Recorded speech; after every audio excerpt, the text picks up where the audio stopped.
Baik, Assalamualaikum warahmatullahi wabarakatuh. Kita kembali lagi anak-anak.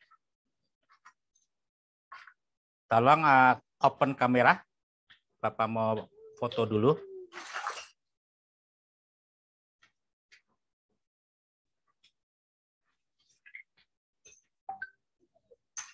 Ya, open kamera dulu. Bagas, tolong. Dibuka. Ivan, Rega dan Reza di kelas B ya? Wisnu tolong dibuka. Afnan, mainnya sebelah sini aja ya. Nggak usah ke sana. Sekarang sebelah sini dingin. Ini sana sebelah sini dingin. Nah, sini. 1, 2, 3. Oke, makasih Mas. Ada pertanyaan sebelum kita mulai kembali? Mobil polisi. Mama. Polisi.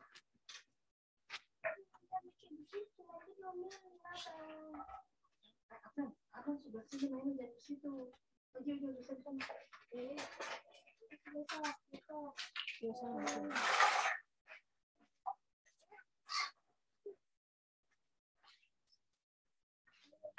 Kembali lagi kita bicara masalah sholat Isya itu ternyata adalah sholat setelah subuh, tapi sebelum duha, ya.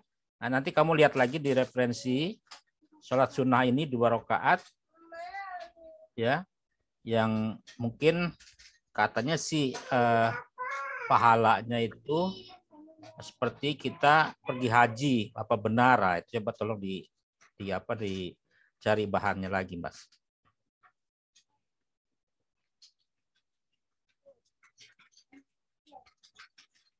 Nah, sekarang ada penentuan waktu sholat di Jakarta. Awal waktu sholat dalam hal ini di Jakarta itu ditentukan 4 hal.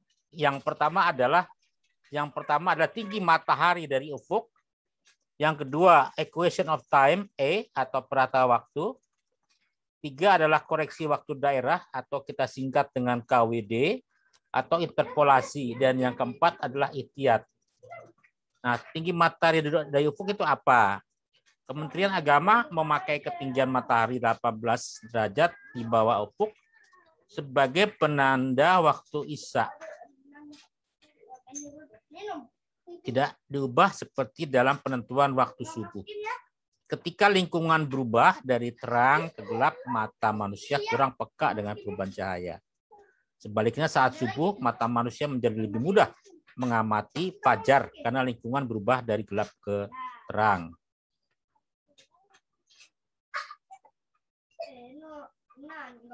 Nah, sekarang equation of time atau perata waktu, ya.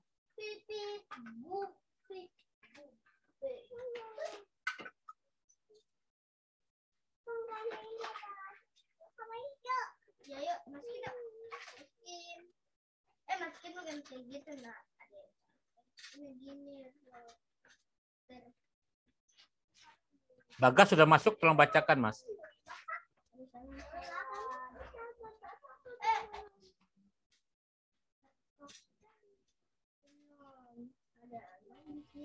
Ya Pak, sebentar Pak.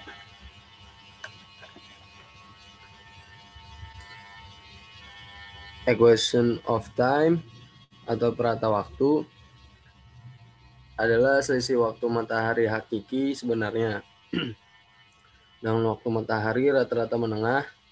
Waktu matahari hakiki terbaca dari jam bencet atau sundial, dan waktu matahari menengah atau WMM terbaca dari jam yang kita pakai. E sama dengan waktu hakiki, WMM sama dengan waktu hakiki dikurang E. Ya. Nilai E mengalami perubahan dari waktu ke waktu selama 1 tahun. Akibat gerak bumi menghindari matahari berupa elips, tidak lingkaran. Nilai ini dapat diketahui pada tabel epimeris astronomis seperti Almanac Nautica, Astronomical Almanac, Wind Hisab Depak, Epimeris Hisab Ruqyat, dan lain-lain. Ya, ini nanti kamu perdalam. Ini salah satu mata kuliah pilihan juga. Ya, nanti mungkin kalau kamu di minta kalau masih ada waktu dengan Profesor Tono ya dari ISRN. Jadi kayak semacam Islamic Research Science punya Muhammadiyah. Itu jadi diperdalam lagi kalau mengenai hisab riwayat nih. Bagaimana menghitung daripada waktu-waktu sholat ya. Itu dua SKS kalau nggak salah. Itu mata kuliah pilihan, Mas. Ya. Nah, sekarang dari tadi ada mengenai koreksi waktu daerah. Tolong Muhammad Raihan dibaca.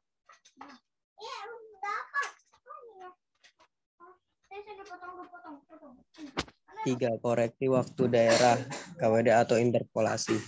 Perhitungan awal waktu sholat bersifat lokal atau setempat sesuai dengan bujur tempat pengamat, sehingga waktu yang diperoleh adalah waktu lokal atau local mean time atau LMT. Sementara penyajian waktu diberikan dalam format waktu standar daerah atau waktu zona seperti WIB, waktu Indonesia Barat untuk waktu daerah barat, WITA untuk daerah tengah, dan WIT, waktu Indonesia Timur untuk daerah timur.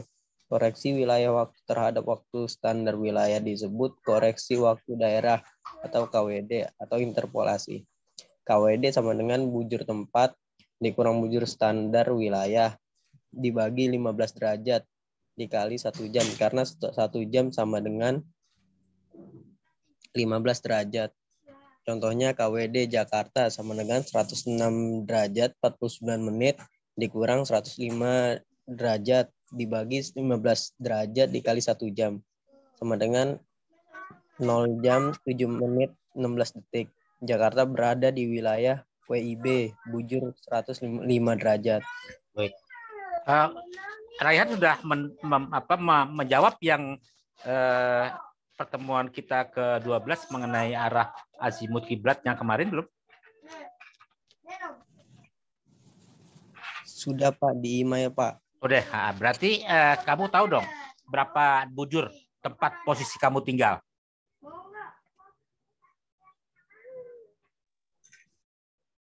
Berapa derajat bujur tempat kamu tinggal? Pak, saya cek lagi Pak. Oke, di situ sekarang yang patokan untuk poin ketiga menggunakan bujur ya Mas ya, bukan lintang. Jadi pembagian waktu kita Pak. Berapa Mas?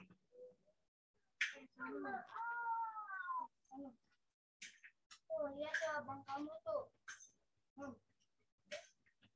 Potong dulu lah, potong. Ya potong ini dulu.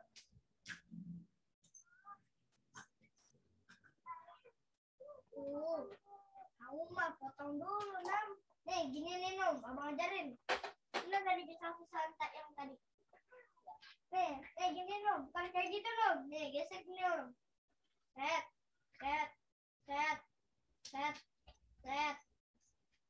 Nih, lagi. Bujur rumah saya 106 derajat 83 menit, Pak. Ya, berarti kamu dapatkan K-nya berapa derajat, Mas, kemarin? Jangan kurang dari 64 atau 65 loh. 64,9 derajat, ya, Pak. That's right. Berarti kalau dihitung azimut kiblatnya 360 dikurangi 60 itu berapa nilainya? 200 berapa? 360 dikurangi nilai yang kamu dapatkan K-nya.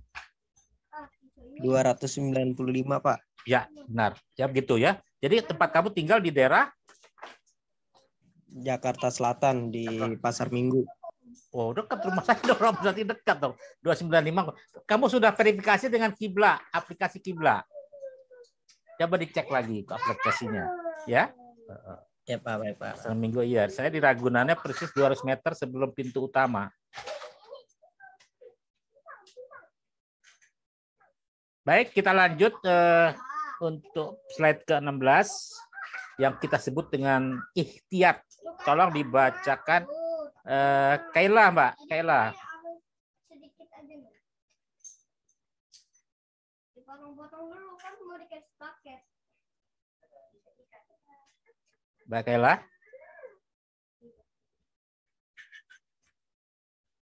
Belum dipotong belum? Tidak ada. Coba Mbak Rega. Semuanya udah dipotong. Ya, Pak. Silakan, Mbak. Ihtiyat diartikan sebagai pengaman atau kehati-hatian, merupakan langkah pengamanan dalam perhitungan awal waktu sholat dengan cara menambah atau mengurangi sebesar 1 sampai dengan 2 menit waktu dari hasil perhitungan yang sebenarnya. Pemakaian ihtiyat dimaksudkan yang pertama, agar hasil perhitungan dapat mencangkup daerah-daerah sekitarnya, terutama yang berada di sebelah barat.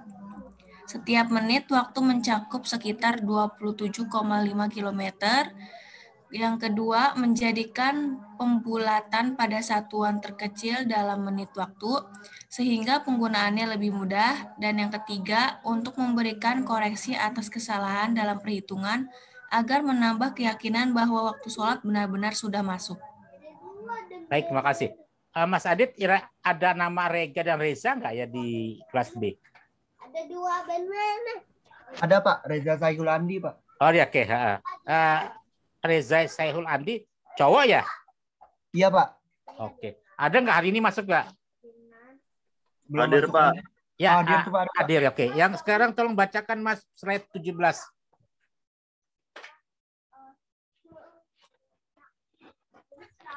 Ya, hisab waktu sholat. Dalam melakukan hisab awal waktu sholat, ada beberapa hal yang harus diperhatikan, yaitu A. Data yang harus diketahui. Yang pertama, lintang tempat atau F. Kemudian bujur tempat atau I. Deklinasi matahari D. Derajat. Yang keempat, equation of time atau perata waktu, simbolnya E derajat.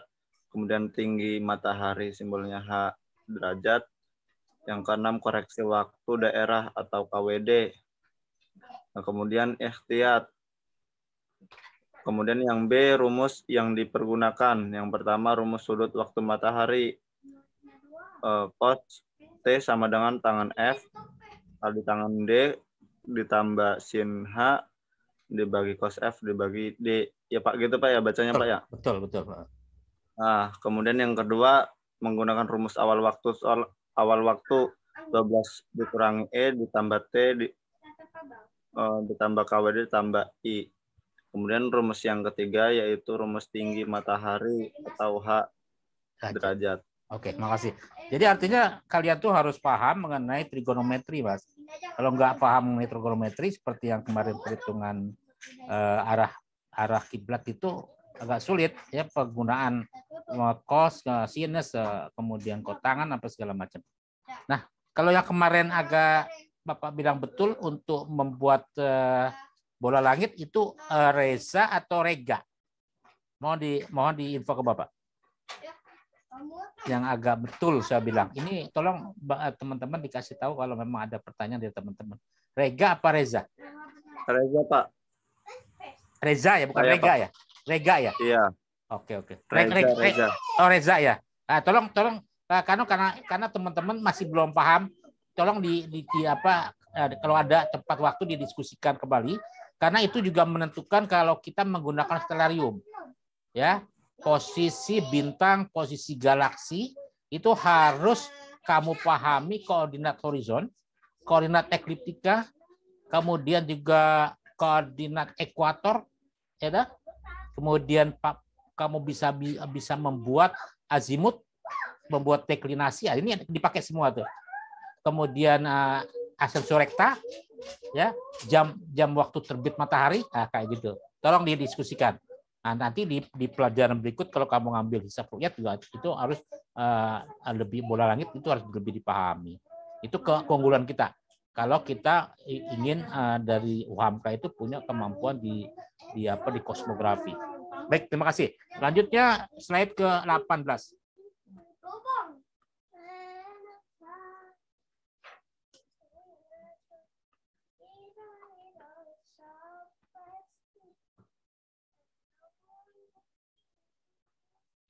Ana, mau bayinatul. Ya, asar kotengan H sama dengan tangan ZM plus 1 atau ZM sama dengan P kurang D. Asar kotengan H sama dengan tangan ZM plus 1 atau di mana ZM sama dengan P kurang D. Maghrib 1 derajat Isya minus 18 derajat, subuh minus 20 derajat, terbit 1 derajat, duha 4,5 derajat. Rumus koreksi waktu daerah KWD sama dengan IDH dikurangi ITPS dibagi 15. Ya, jadi kalau untuk koreksi, kalau misalnya kamu sudah mengetahui di aplikasi mengenai waktu sholat-sholat yang 5 waktu, ini bisa juga dijadikan rujukan untuk mencari benar nggak yang mereka buat para ulama itu, ya, sebagai apa validasi kita. Ini perhitungan awal mereka untuk menghitung. Nah, ini ada beberapa keterangan rumus yang tadi di atas. Kalau kita bisa baca ya, untuk menghitung awal waktu zuhur, rumus yang digunakan B digunakan tanpa T, sehingga menjadi 12 dikurangi E, ditambah KWD, ditambah I. Nah, selanjutnya seperti juga untuk menghitung awal waktu asar. Ya, yang ketiga untuk menghitung awal waktu maghrib, isya, subuh. Juga ada koreksinya untuk slide 19. Gitu. Nah, prosedur dalam perhitungan juga ada juga langkah-langkahnya kalau kita sebut dengan SOP, Standard Operating Procedure. Dalam melakukan perhitungan awal waktu sholat, prosedurnya adalah sebagai berikut. A, kota atau tempat ya yang sekarang ini posisinya seperti tadi apa? Yang bekas tinggal, kemudian waktu tanggal yang akan dihitung itu juga berbeda karena perbedaan garis apa peredaran bumi ya kan rotasinya itu. Ya, harus ada waktu tanggalnya akan dihitung, awal waktunya, pukul berapa. Kemudian yang kedua adalah ketahui data lintang dan bujur tempat kita. Ya kan, kalau di dalam azimut kita menggunakan V dan lambda. Kalau ini FTP dan LTP. Kemudian diketahui data matahari, D, derajat, E, derajat. D, diketahui data tinggi matahari, H, derajat. E, diketahui data koreksi waktu daerah atau KWD. Kemudian F, rumus yang digunakan yang mana, apa waktu asar atau waktu zuhur ya. Kemudian alat hitung yang dipergunakan, misal kalkulator. Selanjutnya,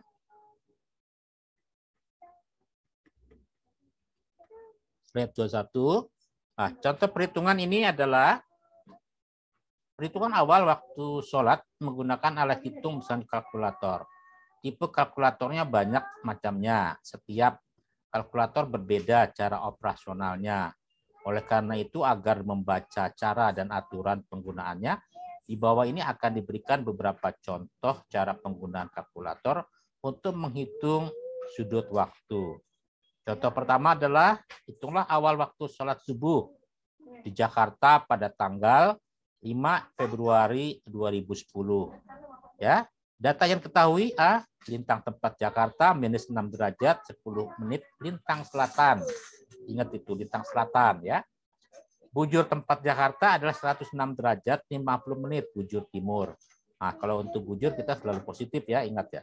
Koreksi waktu daerah atau KWD 105 dikurangi 106 derajat 50 menit dibagi 15 menjadi 0 minus 0 derajat 7 menit 20 detik.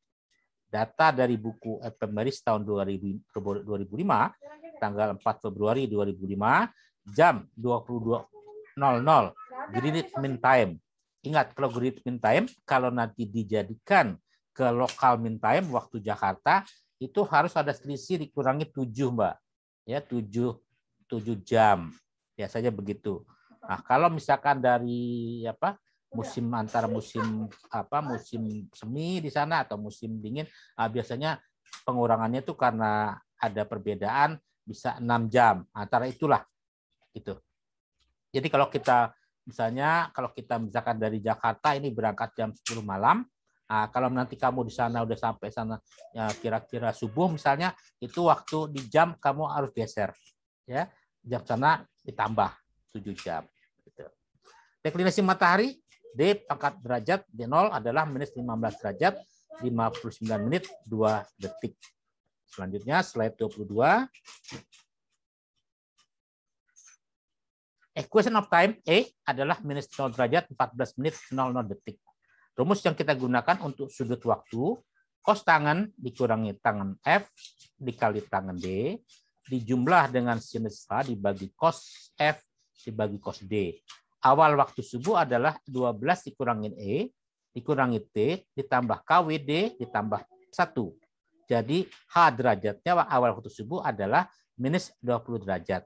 Nah, prosedur perhitungan dan hasilnya mencari sudut waktu matahari itu menggunakan Casio kalkulator FX 120, 124, 130 untuk melakukan rumus-rumus yang tadi yang kos tangan sini. Ya, kos tangan itu ada di situ di kalkulator. Penggunaannya. Selanjutnya slide 23. Nah, ini kita menggunakan ini semua ya kan. Rumus ini ada Casio kalkulator FX 350 ini, ada Casio kalkulator FX ini, nah, tinggal kita diikutin aja langkah-langkahnya ini ya, namanya SOP-nya ya.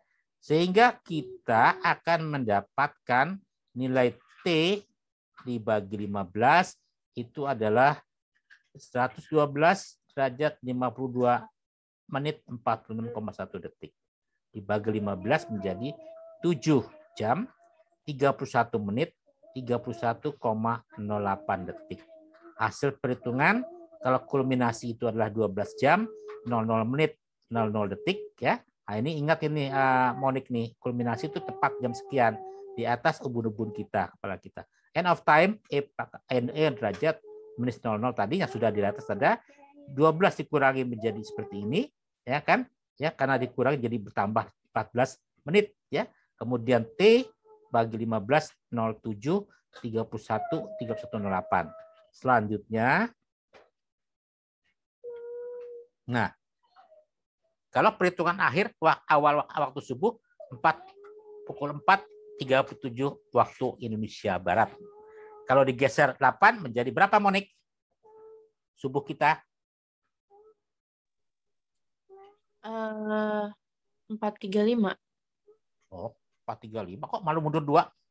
Awal subuh Kemenak ini adalah 4.37. Kalau dari Muhammadiyah? 4.37 berarti ditambah 8 ya, Pak? Berarti 4.55. Tambah 8 berapa? 4.45. 4.45. Ah, 4.45. Ya, 4.45. Nah, kalau kemarin berarti kamu masih ada waktu ya kan untuk imsak itu. Jadi imsak itu kan 4.45 dikurang itu. Jadi 4.35. Jadi yang teman-teman yang lain ya kan 4.37 udah subuh, kamu masih bisa makan sampai 4.35. Ya tak? Nah, ya kan kalau untuk yang lain kan mereka 37 dikurangi 10. Jadi 4.27 mereka sudah imsak. Kita belum. Gitu. Malah enak ya. Bisa makan minum 10 menit lumayan. Nah, baik. Terima kasih. Hari ini sudah selesai materi kita hari ini. Bapak akan tunjukkan contoh